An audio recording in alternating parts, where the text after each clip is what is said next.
Un acceso a la realidad. Capítulo 5. Realidad en nuestro vivir. El problema máximo para quien busca la verdad que no puede estar aparte de su existencia, es cómo vivir. Esto es así porque sea cual sea la verdad, tiene que experimentársela con la plenitud del ser. Si queda algún elemento de conciencia por fuera de la verdad que experimentamos, necesariamente estará en conflicto con esa experiencia o restará algo a esa plenitud en la que puede haber el sentido de un estado final. La verdad que buscamos debe llenar completamente nuestro ser y estar incluida en todo cuanto proveniente de las energías que fluyen de ese ser. En otras palabras, debe llenarnos y llenar toda expresión nuestra en pensamiento, sentimiento y acción. Esa experiencia tiene necesariamente que ser interna, pero también debe tener la precisión de una objetividad como de roca. No debe haber sensación de vacío ni pérdida de realidad al pasar de lo interno a los contactos con las cosas externas. Esencialmente, la verdad es un absoluto y depende de una integridad del ser, pero solo se puede manifestar en formas finitas y relacionadas. El campo inmediato a que puede descender es aquel en que nuestra propia conciencia se mueve y funciona, el campo de nuestros pensamientos y acciones cotidianos. Descubrir la naturaleza de la verdad es en realidad retirar el velo que la cubre. Lo que la cubre o la oculta y eclipsa son las formas de conciencia que no concuerdan con ella, en las cuales no puede penetrar. Por tanto, tenemos que preparar el suelo para que reciba la verdad, o sea, el suelo de nuestro propio vivir, del cual no pueden separarse las formas o experiencias de nuestra conciencia. Puede preguntarse, ¿percibimos primero la verdad y configuramos las formas de acuerdo con ella? ¿O primero configuramos las formas como podemos y dejamos que se manifieste en ellas algo, un aspecto de la verdad, una nueva idea, algo significativo que hasta entonces no habíamos percibido? La creación de la forma y el llenar la forma con vida, que es una manifestación de la verdad, son un fenómeno conjunto. Subjetivamente percibimos, objetivamente creamos, y la corriente de vida o manifestación es lo que constituye la unidad de sujeto-objeto. La primera creación en el proceso de autorrealización, que es el descubrimiento de la verdad oculta, es crearnos o recrearnos nosotros mismos como un vaso de la verdad. Nosotros mismos quiere decir nuestro vivir, cada pensamiento y acto. Todo eso tenemos que moldearlo parte por parte para que se acerque cada vez más a la meta de nuestra aspiración. Y esta es una obra de arte, de la más elevada de todas las artes. No es un arte que tenga un objetivo limitado, un simple lienzo fijo y su tema, sino un arte en cuya creación tienen que incorporarse las energías siempre cambiantes que fluyen de nuestro ser interno. Cada pensamiento fugaz, cada fantasía pasajera puede mejorar o dañar el cuadro, que ha de ser la representación perfecta del ser interno, de la verdad que hay en uno. Ese ser interno es una unidad, y así lo sentimos gracias a la perfecta armonía que reina dentro de él. Pero esa armonía se rompe cuando las energías procedentes del ser, que encuentran resistencias de toda clase, se proyectan sobre el telón fenoménico externo, formando el cuadro de nuestra vida. Hacer que este cuadro corresponda con la armonía interna y crear en nuestro vivir esa perfección que está dentro de nosotros debe ser nuestra constante tentativa. La falta de acuerdo entre lo interno y lo externo es la causa de toda nuestra frustración e infelicidad. Debido a ello, internamente batimos nuestras alas en vano y externamente carecemos del divino astro y del sentido de una dirección inconfundible. Una verdad puramente metafísica en el sentido de que los rayos que de ella emergen no tocan todos los aspectos de nuestra naturaleza. No es una verdad experimentada o la plenitud de la verdad. No se sentirá como verdad debido a la constitución del hombre. El hombre es un todo y la verdad que le satisfaga debe llenar ese todo, es decir, esa verdad debe estar incorporada en su vida y en cada acto que haga parte de esa vida. No podemos evitar esta conclusión si lo que buscamos es una verdad que tenga la naturaleza de cosa fundamental o final y que no sea meramente un medio hacia algo más. Quien quiera que se proponga dominar el arte de vivir de esta manera práctica no podrá menos de descubrir lo difícil que es. Basta un pequeño estudio para mostrarnos que existen en nosotros tantos cabos sueltos y raídos que nos sentimos incapaces de juntarlos y agarrarlos satisfactoriamente. Las preguntas vitales que debemos hacernos en toda situación son: ¿cuál debe ser la naturaleza de nuestra actitud hacia ella? ¿Cuál la de nuestros pensamientos y sentimientos al respecto? ¿Y qué actos debemos ejecutar? Entre el cúmulo de circunstancias que nos bloquea por todos lados, ¿cuál es la dirección del verdadero progreso? Aún después de haber realizado que la vida es un problema en este sentido, nos falta voluntad para tomar efectivamente las riendas de nuestra propia vida. Le ponemos un lento asedio a la verdad, sea cual sea la forma en que la contemplamos por el momento.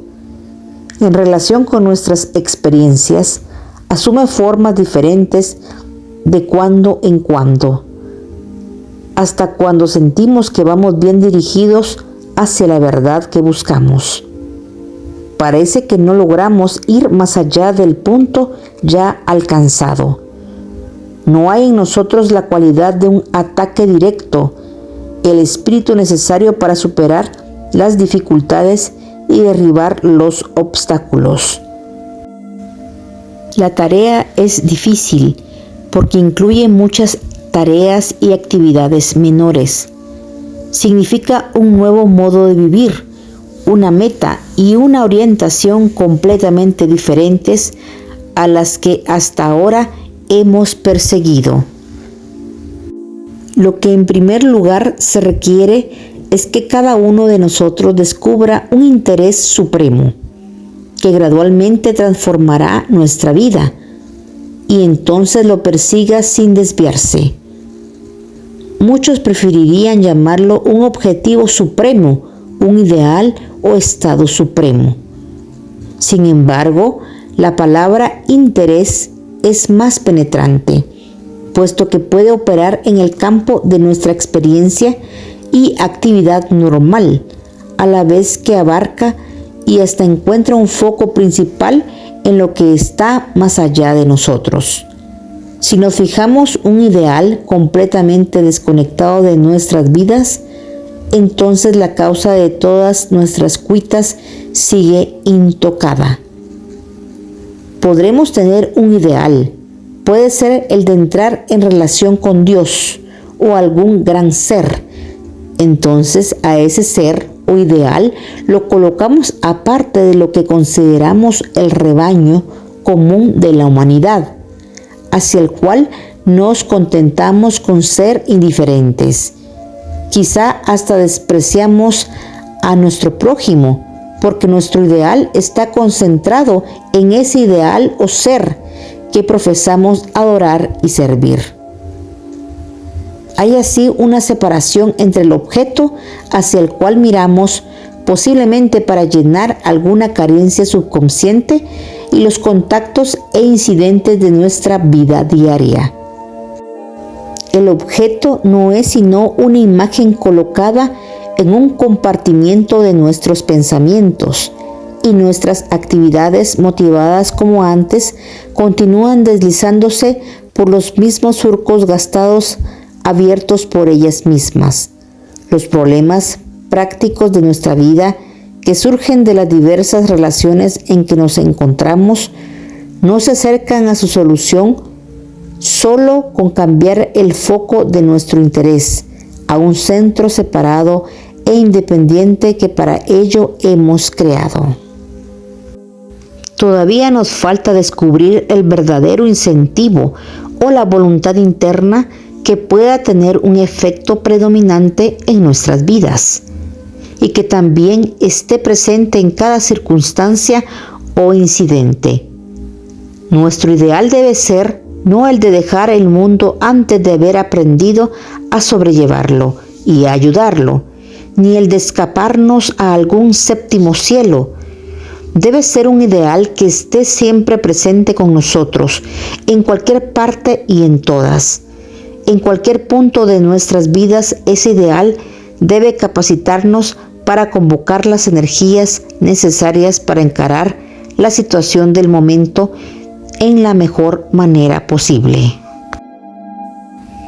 Todos los libros que tratan del sendero espiritual recalcan la necesidad de la dirección única, porque si vagamos de aquí para allá, si los efectos de nuestras diversas acciones se cancelan entre sí, si estamos indecisos respecto al rumbo a seguir, si oscilamos como un péndulo entre pares de opuestos, entonces es obvio que no podemos producir un resultado definido o cumulativo, si no hay la continuidad de aplicación o de proceso necesario para producir cierta consumación. Esa consumación tiene que esperar hasta que tal esfuerzo sea posible. Por lo tanto, una de las joyas de conducta requeridas para hollar el sendero es la virtud de la dirección única. Pero esa dirección única debe ser como el ápice de un coronamiento hacia el cual convergen naturalmente todas las líneas de nuestra acción, aunque cada cual tenga su fin y motivo inmediato. El interés supremo que reine en nuestra vida debe absorber todos los demás intereses, pero sin abolirlos. En verdad debe circular por en medio de ellos y transmutarlos. Todos los amores menores deben convertirse en canales e integrarse en un amor mayor, y así participar de la naturaleza de este último. La dirección única del hombre verdaderamente espiritual se manifiesta como una universalidad de interés y simpatía que les produce una mente de millares de facetas. Como se dijo de Shakespeare, por la extraordinaria penetración que muestra dentro de todo tipo de caracteres, vocaciones y experiencias humanas.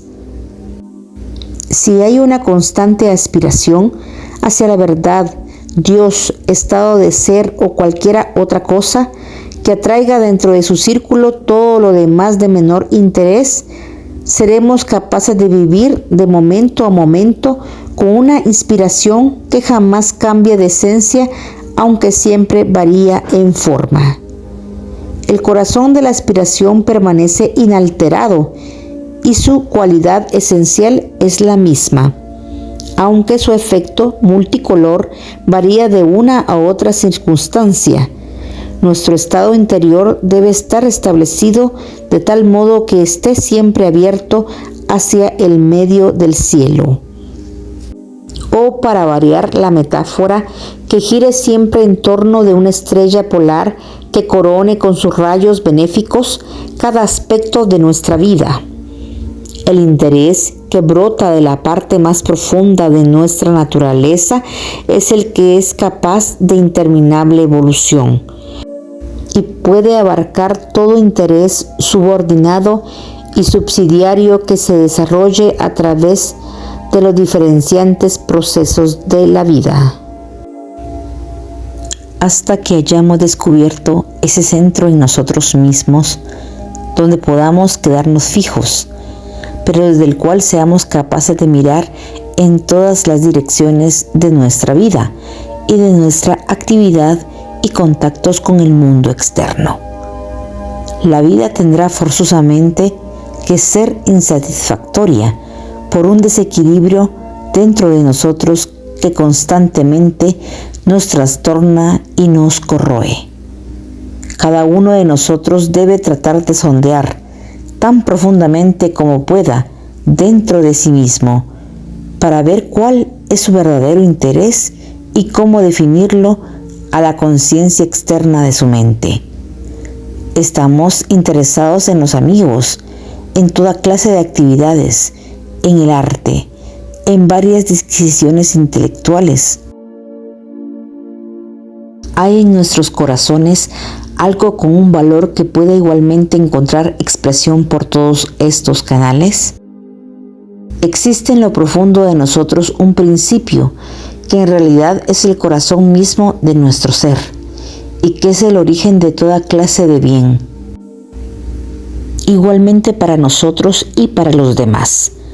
Si podemos tocarlo, siquiera por un momento, retirándonos de todo lo demás, seremos capaces de extraer de ese momento un sentido de algo de valor imperecedero, presente en todos los seres y cosas, un valor que jamás podremos perder de vista después, en ningún juicio sobre nuestros prójimos o en cualquier acción que contemplemos tocante a su bienestar, o hasta en el de las criaturas inferiores que están dentro de la fraternidad universal. Lo que se necesita es la unificación de nuestra naturaleza, la armonización de sus diferentes partes, para que constituyan un todo coherente y perdurable. Si cada uno de nosotros se examina sinceramente sus callados pensamientos, sus reacciones hacia personas y cosas, se dará cuenta de lo lejos que está de ese estado de armonía interna, en el cual únicamente es posible la plenitud y fuera del cual todos sus actos tienen que ser parciales. Lograr la plenitud en nosotros mismos es ser capaces de vivir plenamente y aplicar la totalidad de nuestro ser y de nuestra conciencia en cualquier punto de nuestro contacto con el mundo externo. Desgraciadamente, hemos desarrollado estratos de muy diversas clases en nuestra naturaleza, una capa de dureza aquí y un estrato de arena movediza allí, de modo que por un lado somos duros y resistentes y por el otro demasiado dispuestos a ceder. Algunas cosas nos inquietan y nos excitan y otras nos dejan inertes e insensibles. Hay en nuestras personalidades el conflicto de una constante contradicción. Los psicólogos modernos hablan de un estado de neurosis en el que se establece un yo artificial ajeno al yo real y entonces hay una pugna entre esas dos entidades. Lo que ellos llaman el yo verdadero y cuya frustración piensan que es la causa raíz de la enfermedad, no es en verdad el ser real desde el punto de vista más amplio de la teosofía. Pero los elementos de neurosis, es decir, de una dualidad que produce conflictos periódicos, están presentes en todos nosotros, aunque no con la exageración de factores con que se presentan en la personalidad neurótica. Acabar con la dualidad que hay en nosotros en el sentido de energías discordantes presentes simultáneamente en nuestra naturaleza es la tarea de la yoga, que literalmente significa unión o reunificación. La palabra sánscrita yoga tiene una variedad de connotaciones, pero el corazón mismo de la yoga, su propósito central, es una armonización primero de uno mismo y luego de uno mismo con los demás, que se mantenga aún en medio de la lucha y el conflicto. Habrá diversidad en la superficie, pero el sentido de unidad brota desde adentro y esa unidad crea un estado de armonía que es como las aguas profundas del océano que permanecen quietas hasta bajo el oleaje embravecido de la superficie. Ese sentido de unidad es el que está en la raíz del amor universal, lo mismo que el interés universal. Nuestra naturaleza íntegra tiene que penetrarse de ese sentido de unidad. Así nos ponemos a tono con la naturaleza de todas las cosas. Antes de que podamos adquirir esa tranquilidad interna, hay que eliminar las causas internas del conflicto.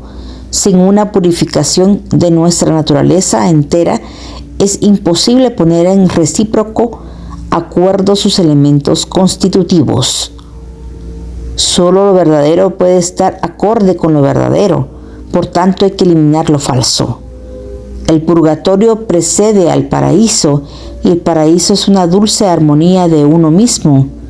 Las cuerdas de nuestra naturaleza pueden ser pocas, pero es posible tocar en ellas una melodía interminable. Purificación, unificación y dedicación es la función de lo inferior con lo superior. Son las tareas que cada cual ha de cumplir por sí mismo. La dedicación no es el estado pasivo de meramente sentirse devoto, ha de ser la expresión de una voluntad interna, que se traduce en un impulso dinámico en toda facultad. Ha de ser una voluntad inflexible pero muy adaptable, que opere en toda dirección. Toda acción que nazca de esa voluntad interna es acción pura. Nuestras vidas, por importantes que las consideremos, no son sino un preludio de lo que está por venir. El pasado es siempre una preparación para el futuro.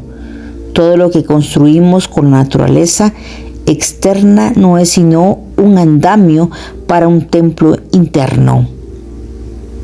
Externo e interno, hay en nuestras mentes una división entre estos dos, que no está en la naturaleza de las cosas. ¿A qué quiere nuestra conciencia exteriorizada que nos dediquemos? ¿Al uno, que es el corazón de todo ser, o a las innumerables multiplicidades que son las expresiones de ese uno? Es obvio que a ambas cosas. Mientras hagamos una distinción entre las dos, no habremos comprendido rectamente a ninguna de las dos. La acción con un espíritu de amor puro que no provoca reacción está por encima de los pares de opuestos. El amor al Ser Supremo que está en todo no puede desligarse de nuestra mejor voluntad y servicio a las manifestaciones de Él en quienes nos rodean. Supongamos que conocemos una grande y admirable persona que provoca nuestra más profunda reverencia. Luego conocemos a otra muy diferente, peregrina, sin duda de esta tierra, pero agobiada y manchada, harapienta, hablando metafóricamente. Provoca en nosotros una actitud muy diferente. Sin embargo, debiera haber en nosotros cierto sentido de unidad que nos ayude a aceptar en nuestro corazón a esa grande y admirable persona, codo a codo con esa otra cuya existencia parece no tener otro objeto que mostrarnos las extrañas contradicciones de la vida. Esa es la clase de igualdad, paridad o equilibrio que el Bhagavad Gita dice que constituye la esencia de la yoga. Tenemos que observar las reacciones que nos producen las dualidades que causan atracción y repulsión, si queremos libertarnos de sus efectos perturbadores. ¿Estamos interesados en el servicio o en el autodesarrollo? Esta es otra pregunta que no tendría por qué surgir, porque debiéramos percibir que el servicio es una forma de acción y que el desarrollo es su efecto sobre uno mismo. Debiéramos entender todo el proceso de nuestro crecimiento y floración en términos de dar lo que hay de valor en nosotros y lo necesiten aquellos con quienes entramos en contacto. Tal manera de ver las cosas con igualdad, aplicada a los procesos de la vida aparentemente diferentes, acaba con todas las antítesis. Solo cuando nos damos cuenta cabal en nosotros mismos, no solo de las fuerzas que operan abiertamente en la superficie, sino también de los motivos sutiles y de los fines que se insinúan. Es cuando podemos colocarnos por encima de los opuestos que son los que producen conflictos y dividen la mente. Se ha dicho que la duda descalifica. La duda, en este sentido, no es la de no creer en alguna autoridad o declaración. La duda surge cuando existe un dilema causado por reacciones divididas, entre las cuales somos incapaces de discernir. Un estado en el que no haya división, en el que no encontremos un camino seguro, es el de un equilibrio interno en el que no hay cambios ni deslizamientos. Si podemos responder a cada circunstancia, no con las diferentes partes de nuestra naturaleza, sino con nuestro ser íntegro, sabremos inmediatamente hacia qué dirección gravita ese ser internamente, y esa será la dirección de una acción perfectamente equilibrada y completa. La palabra completa indica la calidad de una intuición pura. En circunstancias difíciles, cuando hay desacuerdo de consideraciones y confusión en el acto de pesarlas y balancearlas, el modo de determinar el mejor curso de acción no es mediante cálculos, ni pensando y balanceando así las cosas, sino recurriendo a ese centro de gravedad que hay dentro de nosotros y que quiere movernos por la línea de la acción recta y perfecta. Es el hilo de Ariadna de la mitología griega. Un juicio fiel es un juicio instantáneo que resume perfectamente, aunque sea ese juicio nazca de mucha elaboración mental previa. Su pivote es ese centro interno donde reside la sabiduría verdadera. En cualquier situación en que no sabemos cuál es nuestro deber y que debemos hacer, lo más importante es la claridad del motivo. Si es recta orientación con respecto a los elementos fundamentales del problema, nos indicará el paso inmediato que debemos dar.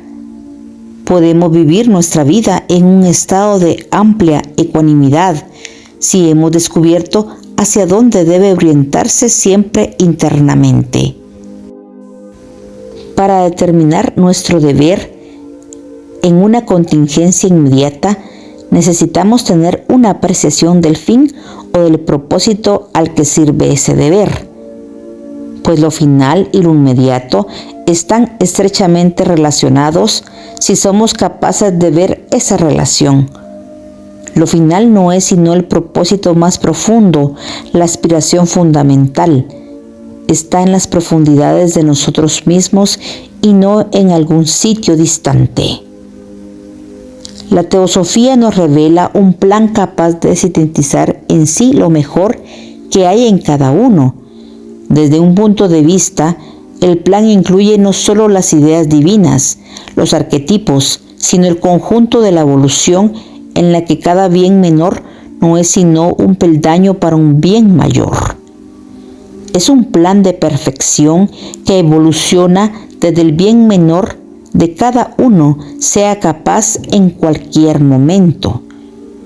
Las formas que evolucionan con tanta paciencia y cuidados no son sino modelos toscos de las figuras finales. En este proceso, cada uno de nosotros tiene un papel consciente, si es por lo menos capaz de pensar en algo dentro de sí mismo que pueda descubrirse como el supremo bien, la suprema verdad, la suprema belleza. Libertad, ese algo es la consumación, el divino y lejano evento hacia el cual nos movemos todos los inconscientemente vacilantes y hasta tortuosamente. Nuestra gran tarea es descubrir ese algo en términos de nuestra propia existencia. No puede ser por meras palabras o frases. Ese descubrimiento hay que hacerlo en el proceso de la vida, pues la vida es acción y la manifestación es vida. Sin acción no puede haber realización. Lo que produce la realización es la reacción dentro de nosotros, resultante de la recta acción. Una verdad que no se manifiesta como vida es una verdad desprovista de poder. Solamente cuando fluye en la forma que la expresa apropiadamente, se manifiesta en esa conciencia que es nuestro ser exteriorizado. Hay en cada uno algo de valor supremos, capaz de infinito desarrollo, que perdura por la eternidad. Y ese algo puede ser descubierto en cada incidente y circunstancia de la vida. Cuando una persona lo ha descubierto y ha identificado su corazón con eso, ha establecido la integridad y el equilibrio en sí misma.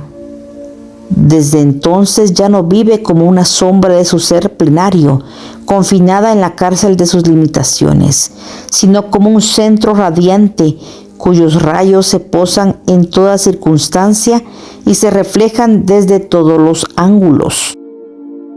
Bajo esa luz todas las cosas se ven en su verdadera naturaleza y revelan su oculta realidad. Entonces es capaz de percibir dentro y fuera de él que todas las cosas son una sola en su esencia más íntima.